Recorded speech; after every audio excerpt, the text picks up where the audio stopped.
말씀을 통해서 이 시간에는 세상 속의 그리스도인이라는 말씀으로 잠시 은혜를 받기를 원합니다. 오늘 본문에 나타난 이 말씀은 바울이 제수의 몸으로 배를 타고 로마로 호송되어 가면서 일어난 사건을 우리에게 말씀해 주고 있습니다.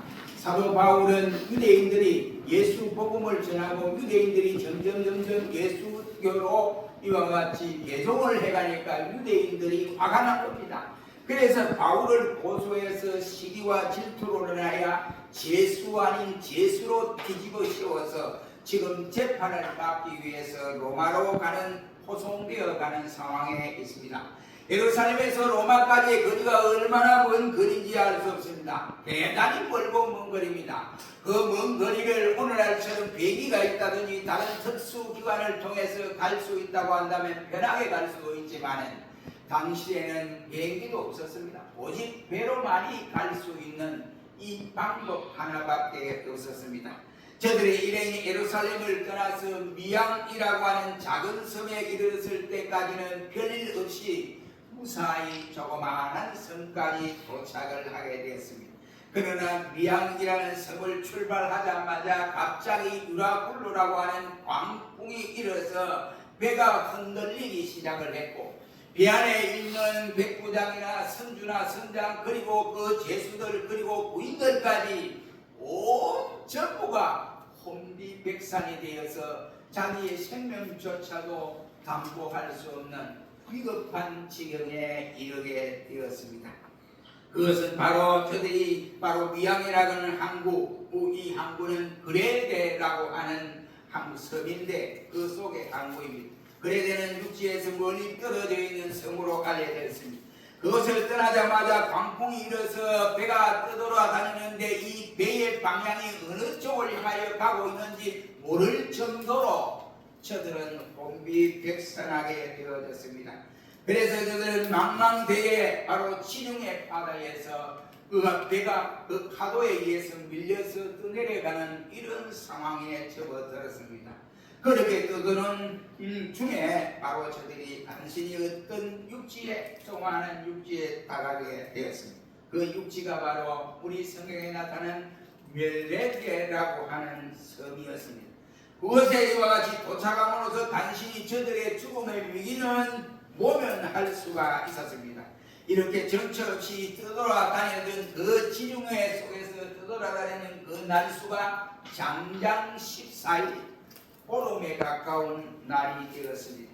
그동안 저들은 아무것도 먹지 못하고 잠도 자지를 못했습니다. 그러니까 저들 모두가 배 안에 있는 선장, 선주, 백부장, 제수 그리고 군인들 모두가 다 지칠 대로 지쳐 있는 상황에 있었습니다. 그들의 고생이라고 하는 것은 말로 다 할 수 없는 어려운 지경에 있었습니다. 이것이 오늘 본문이 우리에게 나타난 내용 전부임을 말씀해 주고 있습니다. 우리는 이 시간에 본문 가운데서 바울이 탐배와 그 일행을 항해하는 모습은 마치 우리 인생들이 이 세상을 행하는 모습과 흡사한 것을 말씀하고 있습니다. 그래서 이 세상을 일러서 우리는 사해 바다, 죽음의 바다라고 말을 하고 있습니다. 그러므로 우리는 이 시간에 인생들을 항해하는 이와 같은 배에 이와 같이 항해하는 비유의 말씀을 통해서 생각해 보건대 그 배 안에 탄 승객들은 이 세상에 살아가는 흑인, 백인, 황색인 등등 다양한 인생들이 살고 있는 모습을 우리에게 비유로 말씀해 주고 있습니다. 이러한 과정에서 사도 바울이 보여준 모습은 마치 세상 속에서 그리스도의 모습이 어떠해야 하는 것을 알려주는 교훈이라고 할 수 있습니다. 그래서 이 시간에 본문을 통해서 우리 그리스도인, 다시 세상 속에서 그리스도인, 세상 속의 그리스도인 어떤 처세를 하고 살아야 하느냐, 세상 속에서 그리스도인은 어떤 상황에 이와 같이 부딪히며 나아가야 하는가를 말씀해 주는 내용입니다. 우리는 이 시간에 이 말씀을 통해서 은혜를 받기를 원합니다. 먼저 첫째로 10절로 11절 말씀해 보면 우리 세상 속에 사는 그리스도인은 사람들이 볼 때 끌려가는 것 같지만은 실상은 끌려가는 사람이 아니라 끌고 가는 사람이다 하는 것을 10절로 11절에서 밝혀주고 있습니다. 10절로 11절 말씀에 보면 여러분들이여 내가 보니 이번 행선이 하물과 배뿐만 아니라 우리 현명까지도 다객을 입을 것이고 많은 손해가 있으리라 하되 백부장이 선장과 선주의 말을 듣고 바울의 말을 들어서 저 죄수입니다. 제 말을 들어서 되겠습니까? 백부장이 정신 좀 차리세요 하고는 백부장이 바로 선주가 선장의 말을 바울의 말보다 더 믿더라 라고 말을 하고 있습니다.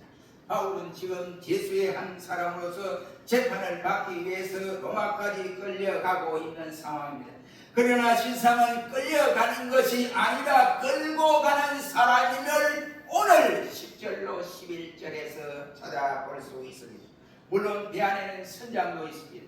그 배 안에는 백부장도 군인을 다스리기 위해서 백부장도 있습니다. 처음에는 선장이 깨처럼 자기의 지도력을 발휘하여 항해를 잘하는 것이 보였습니다. 백부장 역시도 자기의 수하들을 잘 거느리고 통솔하는 사람처럼 보여졌습니다. 그러나 풍랑이 유라굴로라고 하는 엄청난 대풍랑이 일어나면서부터 백부장이나 선장은 아무런 소용이 없이 속수무책으로 감당할 수가 없었습니다. 이때부터 이 배와 배 안에 되어 있는 모든 사람들을 중심으로 해서 그 배를 총지휘하는 사람 백부장도 아니고 선장도 아니고 선주도 아니고 누구냐? 바로 영향력을 발휘할 수 있는 사람은 바울 사도였다 하는 사실을 우리에게 알게 합니다. 그 사실이 14절로 20절 말씀에 기록되어 있습니다. 풍랑이 일어나고서부터 선장과 백부장 그리고 손을 쓸 수 없는 속수무책이었다고 말씀을 합니다. 저들이 이 상황에서 아무런 영향력을 발휘할 수가 없었다는 말입니다. 그 배와 배 안에 있는 사람들을 더 이상 생명의 안전지대로 인도할 수 있는 여력이 없어져 버리고 말았습니다. 그런데 이때부터 바울이 그 배를 제수지만은 그 배 전체를 이와 같이 지휘하는 총사령관이 되었던 셈입니다. 그는 제수의 한 사람으로 지금 로마로 향하여 끌려가고 있지만은 실상은 안전한 항해를 위해서 끌고 가는 사람입니다. 이것이 바로 우리 그리스도인들이 세상에서 그리스도인들이 가져야 할 모습이다. 우리 그리스도인은 세상을 끌고 가는 사람들입니다. 세상에 끌려가는 사람이 아니라 말이에요. 그러니 겉으로 볼 때는 끌려가는 것이 보여지지만은 실제 속으로는 저들에게 끌려가는 것이 아니라 끌어가는 사람이 되어져야 된다. 교회는 세상 속에서 있는 것 같지만은 세상에 속한 것이 아니라 바로 세상이 할 수 없는 일을 교회가 그 위에서 하는 것이 바로 교회인 것입니다. 교회가 세상의 권력 밑에 세상의 여러 가지 규율에 지배되고 있지만은 실질적으로는 교회가 세상을 리드해 나가야 되는 것입니다. 집이 끌려가면 안 돼요. 교회가 왜 끌려갑니까? 70년대, 80년대 초반만 해도 한국교회가 이 대한민국을 이끌어가는 시세가 되었습니다. 그런데 왜 그렇습니까? 올해로 보면 교회가 힘이 소진되어서 교회가 세상을 눈치를 봐가면서 지도자 눈치를 봐가면서 통치자 눈치를 정치권 눈치를 봐가면서 시시 참말로 기가 찰 노릇으로 변해져가고 있습니다. 세상은 교회의 영향력에 의해서 좌우되어 갈 때에 참다운 목적지를 향하여 항해할 수 없음을 오늘 보면 21절로 22절은 명확하게 말씀을 해주고 있습니다. 다같이 21절 22절 읽겠습니다. 시작. 여러 사람이 오래 묻지 못하였으니 바울이 가운데 서서 말하되 여러분들이 내 말을 듣고 을에 대해서 전하지 아니하여 이 타격과 손상을 면하였으면 좋을 뻔하였느냐. 내가 너희를 구하노니 이들을 안심하라. 너희들의 생명에는 아무 손상이 없겠고 오직 내 몸이다. 이 말씀을 간단하게 말하면 바울이 지금 이제 총사령관으로 지금 앞에서 배 안에서 이게 파도가 치고 정신이 없어요. 선장과 선주 100%도 정신이 없고 군인들도 정신이 없어요. 그게 감각에서 여러분들이요 걱정하지 마라. 여러분이 지금 자기 생명이 이와 같이 바다에 빠져서 죽을까 싶어서 쩔쩔매고 있는데 그렇지 않다. 하나님이 어제 저녁에 내게 나타나서 절대로 사람들의 생명을 손상하지 않으리라 말씀을 하면서 배는 손해를 볼 것이다. 배는 파도에 의해서 부서져 버리지만 사람의 생명은 내가 절대로 해하지 않으리라 꼭 바울에게 알려줬습니다. 그 바울이 그 말을 듣고 사람들 앞에 서서 이제는 여러분 안심하십시오. 너희들의 생명에는 아무런 손상이 없고 오직 배만 파손될 뿐이라. 이 말이 되겠습니다. 오늘 이 시대의 선견자는 그리스도인들이라고 할 수 있습니다. 우리는 미래를 예측하고 나아가는 사람입니다. 세상은 한 치 앞도 구분하지를 못합니다. 그래서 코앞에 있는 정황만 바라고 그것 때문에 이와 같이 항상 그것 때문에 급급하여 문제를 해결하다 보니까 문제가 생기는 수밖에 없습니다. 이 세상을 올바로 이끌어갈 책임이 바로 우리 그리스도인에게 있다는 말이 되겠습니다. 24절 말씀에 뭐라고 했습니까? 24절 한번 읽어보겠습니다. 시작. 바울이 두려워하자 네가 아이사에 있어야 했고 또 하나님께서 나와 함께 행진하는 자를 다 내게 주셨다 하였느니라 했습니다. 모든 이 상황에서 급한 상황이고 정신이 없는 혼란한 상황이지만 바울이 말하기를 하나님이 내게 맡겨주었다. 내 말을 들어라. 이런 말이 되겠습니다. 하나님은 이 세상의 불신자들에게 세상을 맡겨주지 아니했습니다. 그리스도인들에게 맡겨주셨다는 말이 되겠습니다. 그래서 우리 그리스도인들 이 세상을 이끌어가는 사람이 되어야 된다. 이게 세상을 이끌어가는 것은 선장도 아니고 백부장도 아니고 선조도 아니었음을 볼 수가 있습니다. 그러므로 우리 그리스도인은 세상을 이끌리는 듯 하지만 세상을 이끌고 가는 그런 사람이 되라 말입니다. 두 번째로 30절로 32절 말씀에 보면 감시를 받으면서도 우리 그리스도인은 감시를 하는 사람이다 이런 내용입니다. 바울은 감시를 받은 제수의 몸이 이제는 감시하는 사람으로 바꾸어졌습니다. 그것이 오늘 공독한 30절로 32절 말씀의 그 말입니다. 바울은 사원들을 감시하여 도망을 치지 못하게 합니다. 만약에 너희가 도망쳐서 다 죽는다. 이 지금 풍랑이 억세게 시인데 여기에 배를 떠나서 바다에 풍덩하고 빠지면 살 것 같아도 너 다 죽는다. 그러니까 절대로 바다에 뛰어내려서는 안 된다라고 이야기를 합니다. 만약에 사원들이 도망을 갔으면 그들은 모두가 살지 못할 것이라고 강요를 합니다. 백부장도 선장도 그들이 도망칠 것을 전혀 알아차리지 못하고 있습니다. 그러나 바울은 그것을 미리 알고 저들에게 말을 한 것입니다. 이것이 바로 세상 속에서 그리스도인이 보여주어야 하는 모습입니다. 바울은 감시를 받아야 할 제수의 신분이지만 실상은 그 배의 안전을 위해서 구석구석을 샅샅이 감시하는 감시자라고 할 수가 있습니다. 이 시점에서는 바로 선장도 백부장도 더 이상 저들이 감시자가 될 수가 없었고 자기 신경도 하나 짙은 여자는 죽는다. 배 파도 치니까 툭 칠 때 배 바깥으로 툭 떠내려가면 그냥 죽는 거예요. 자기 신경도 책임질 수 없는 그런 상황이었습니다. 그러나 그때에 바울이 감시자가 되었습니다. 그리스도인이 무엇입니까? 여러분 세상을 감시하는 파수꾼입니다. 에스겔 33장 6절로 7절 말씀에 우리 그리스도는 모두가 이 세상의 파수꾼이다 라고 말씀을 하고 있습니다. 그러니 파수꾼 감시자는 졸아서는 안 됩니다. 졸면 다 죽어요. 파수꾼이 다 죽어요.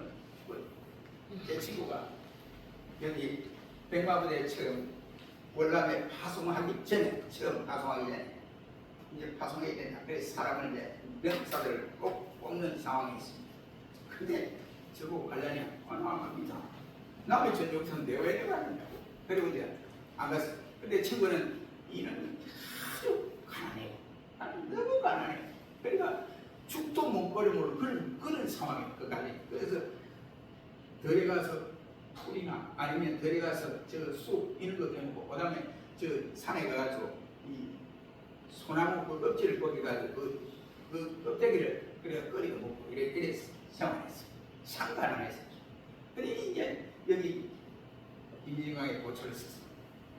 지는 1등병이고 병장은 이제 고초를 같이 쓰는데, 아니 갑자기 누가 나타난 거예요. 그래서 소화를 하는 거예요. 정지! 이래가지고 이제 그 소화를 정확하게 하면서 병장 말도 차고 옆으로 병장 차를 보고 있지 않은 거예요. 그래서 사단장이 백마도 사단장이 또고 하는 말이, 야! 저 자네는 어떤 놈이야? 당장 군병대 불러! 영창 집어넣어. 그래서 그래 하는 말이, 야, 너 소원이 뭐냐? 뭐 1등이거든요. 우리 소화를 잘하니까. 그 당시에는 지금 뭐 철저망이 있어. 철저망이 있는 사람 안 해. 그래서 저 북한이 요거 지금 우리 통일 저망대 있잖아요. 그 사이에서 700m, 우리 싹 빠지면 700m 가까이. 그러니까 이놈들이 헤엄쳐가지고 우리 아군을 복을 딱 따라가면 너 평생 먹고 살아요. 상을 받고 있어. 그 당시에는 다른다. 복만 딱 따라가요. 근데 아니 그런 상황에서 사냥이 딱 본 거예요. 그래서 사냥이 너 소원이 뭐냐? 나 올라가고 싶습니다. 다른 사람은 다 올라만 가려고 하는데 너는 왜 올라가려고 그러냐? 그랬더니 우리가 너무나 못 살아서 먹고 살기가 힘들어서 내 올라가가 돈 벌어가 집에 보내줘야 됩니다. 사람들이 기차잖아요. 기차잖아요. 그래 니 진짜 갈래? 네, 하겠습니다. 그래 예 일주일 더 휴가 보내줘. 그래 일주일 휴가 받고 올라갔어. 그래서 상황이 제법됐습니다. 예. 여기 보면 오늘 본문에 말씀하기를 파수꾼이 졸면 다 죽어요. 이게 파수꾼이 졸지 않아야 한다 이런 거야. 그러면 오늘 이 시대에 있어서 감시자는 졸지 말아야 되고 파수꾼은 졸면 안 됩니다. 그런 의미에서 우리 그리스도인들은 어떻게 되어야 되느냐? 항상 깨어 있는 자들입니다. 교회는 세상으로부터 감시를 받으면서도 세상을 똑바로 감시할 때 세상은 안전하게 항해할 수가 있습니다. 세상은 우리 그리스도인을 무서워할 줄 알아야 되는데 지금의 현실은 그렇지 못함이 안타까울 뿐입니다. 왜 그랬을까요? 그 책임이 우리 그리스도인들에게 있다고 저는 생각을 합니다.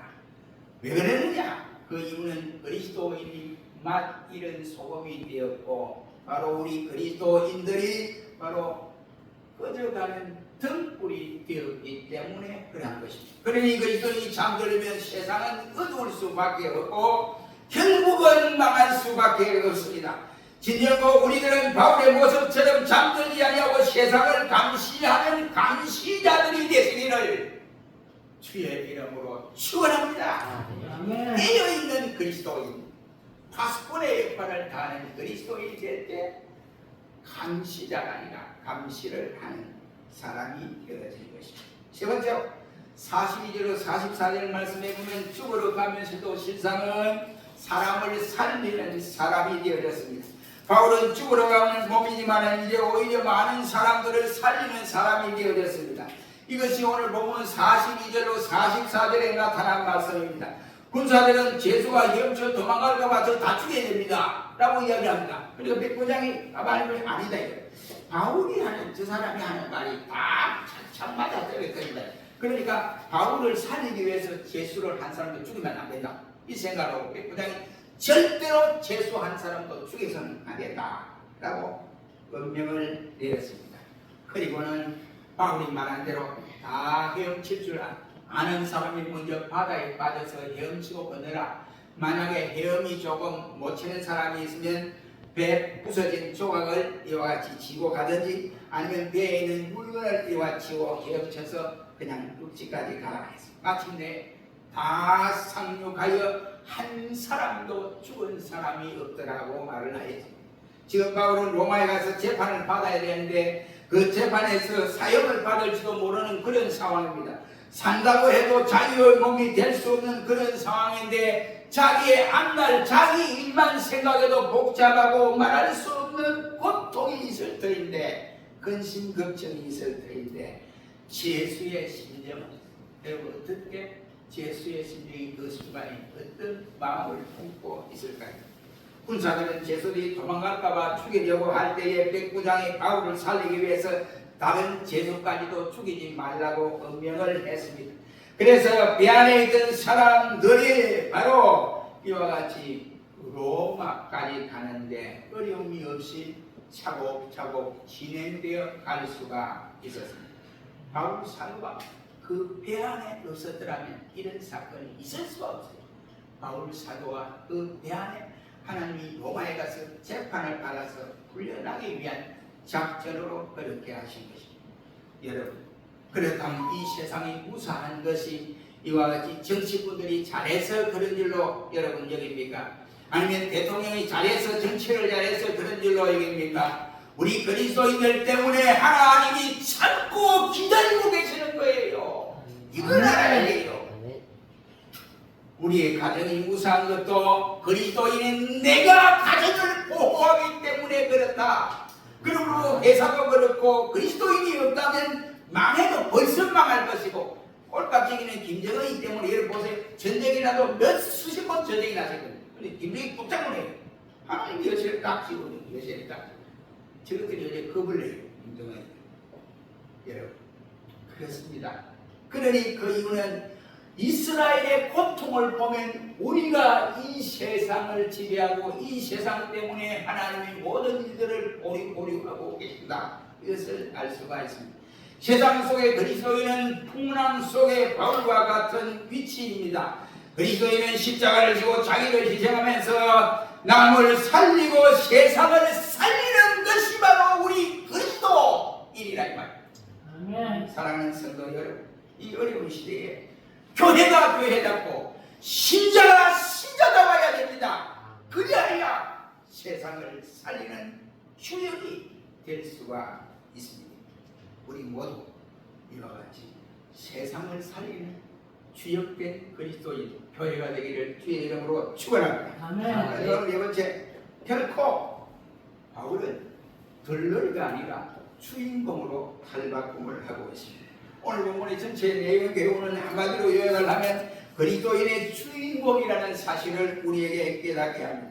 바울은 제수였는데 이 사건 이후에 이어지는 이야기는 전부가 그 이후에 나타나는 사건의 전부와 이야기가 전개되는 것이 선장도 없어지고 그 다음에 여기에 백부장도 없어지고 그 다음에 이 군인들도 없어지고 제수들도 없고 다만 사도 바울의 행하는 그 행적만이 계속 기록되어 있는 것을 볼 수 있습니다.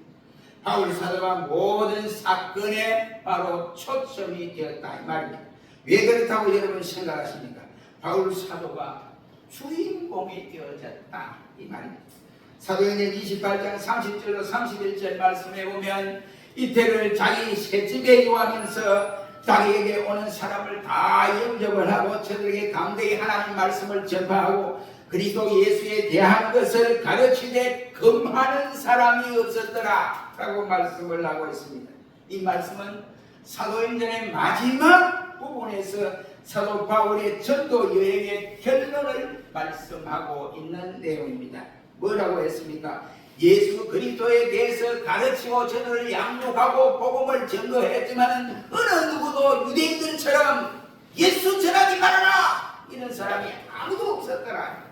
그는 제수 아닌 제수로 로마에 끌려갔지만은 그는 죽으러 간 것이 아니라 바로 그는 로마의 앞으로의 전 세계를 향하여 하나님의 지대한 뜻은 로마를 복음시켜서 로마를 통하여 전 세계가 복음화되기를 원하여 그 일을 로마를 변화시키기 위해서 바울은 그곳에 하나님의 사명을 안고 가게 되었습니다. 그래서 결국은 바울이 전한 이 복음 때문에 로마가 변함을 받았습니다.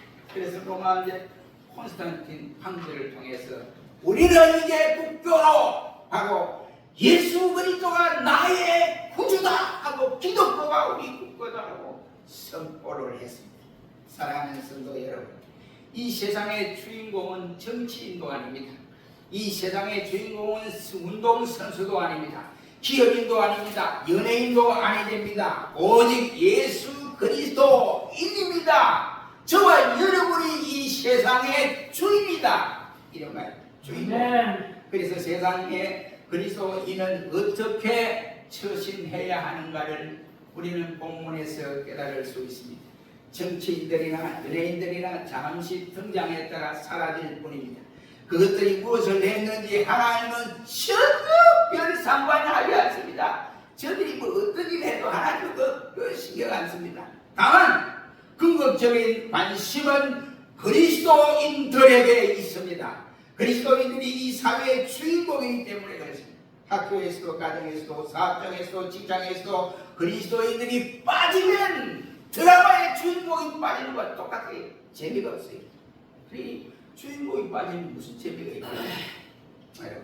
그리스도인이 없는 사건, 역사를 정확하게 하는 역사가 바로 이루어지지 않습니다. 왜 우리가 주인공이 될 수가 있었습니까? 하나님의 역사를 이끌어가는 장본인이기 때문에 그렇습니다. 그리고 하나님 당신의 모습을 누구를 통해서 나타내기를 원하느냐 말이요. 예수와 믿는 바주 시장을 통해 나타나는 게 아니에요. 예수와 믿는 도지사나 이런 사람들 때문에 나타나는 것이 아니라 우리 그리스도인들을 통해서 하나님의 뜻이 나타나기를 바라고 계십니다. 믿으십니까? 믿으십니까? 믿으시냐고? 안 믿으십니까? 왜 대답이 없어요? 믿으십니까? 아멘. 이거 확실히 믿으셔야 돼요. 그래야 예수 믿는 보람이 생깁니다. 예수님의 백성된, 예수님의 제자된 우리의 삶을 오늘 본문에 많은 사람이 등장하지만 누가 그 중심 인물이 되었습니까? 백부장입니까? 선장입니까? 그리고 선조입니까? 그리고 군인들입니까? 아닙니다. 사도 바울이었습니다. 역사의 흥망성쇠는 저 불신자들의 잘못에 의해서 일어납니까? 정치인들이 아니면 기업인들이 교육을 책임지는 교수들이 아닙니다. 이 모두가 그리스도인들 때문에 일어나는 거라고요. 우리가 세상에서 얼마나 중요한 포지션을 가지고 있습니까? 우리 모두 오늘 본문에 사도 바울의 모습을 본받아서 세상 속에 그리스도인의 모습을 갖추기를 주의 이름으로 축원합니다. 아멘. 그것이 죄다. 우리가 세상